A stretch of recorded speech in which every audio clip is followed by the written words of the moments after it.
ရှာရှာပပအယောင်ထွက်လာတဲ့နေရာကောင်းလေးတစ်ခုဖြစ်တဲ့ပေ90ကျဲတဲ့ကတ္တရလမ်းမယူမေးတင်နေတဲ့လမ်းသုံးဖက်တင်အနေထားလဲဖြစ်တဲ့အရက်မျက်နှာအလဲကလည်းလှတယ်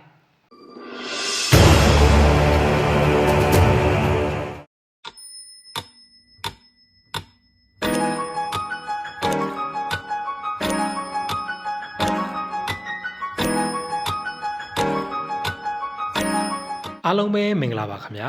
ကျွန်တော်ဒီနေ့လူကြီးမင်းတို့ကိုနေရာကောင်းလေးတစ်ခုနဲ့မိတ်ဆက်ပေးချင်ပါတယ်ခင်ဗျာဒီပတ်ဝန်းကျင်မှာလုံးဝကိုအယောင်မရှိသလောက်ရှားပါတဲ့နေရာကောင်းလေးလည်းဖြစ်ပါတယ်ဒါကြောင့်မို့လူကြီးမင်းတို့ကိုဒီလိုနေရာကောင်းလေးလက်မလွတ်ရအောင်မိတ်ဆက်ပေးခြင်းပဲဖြစ်ပါတယ်ခင်ဗျာဒီနေရာကပြုံးလွင်မျိုးရက်ွက်ကြီးက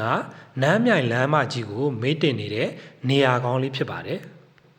ခြံရှိကထွက်ကြည့်ရင်မန္တလေးလာရှိုးလမ်းကိုလှမ်းမြင်နေရပြီးတော့လမ်းသုံးဖက်တဲ့အနေထားလည်းဖြစ်ပါတယ်။ခရမ်းမြေအမျိုးအစားဖြစ်ပြီးခြံကျဲကရှေ့မျက်နှာစာ38ပေအနောက်ကပေ80ဘယ်ညာပေ140ကျယ်ဝန်းပါတယ်။ရက်မျက်နှာအလဲကမြောက်အလဲဖြစ်ပြီးတော့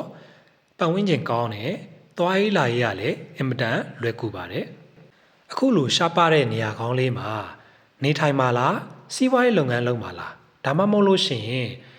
နောက်တစ်ချိန်အတွက်ရင်းနှီးမြှုပ်နှံထားမလားဘာပဲလုပ်လို့တင့်တော်တဲ့နေရာကောင်းလေးလည်းဖြစ်ပါတယ်ခရမ်းမြေမျိုးစားဖြစ်တဲ့ရက်မျက်နှာအလဲကလည်းမြောက်ရက်ကိုမျက်နှာမူထားတဲ့လမ်းသုံးဘက်တင်အနေထားမှာရှိတယ်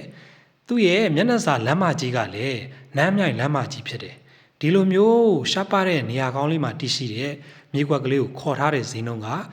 2000နဲ့မှ3000ဖြစ်ပါတယ်။ပိုင်ရှင်တိုက်ရိုက်စိတ်ကြိုက်ဈေးစကားပြောဆိုနိုင်ပါတယ်ခင်ဗျာ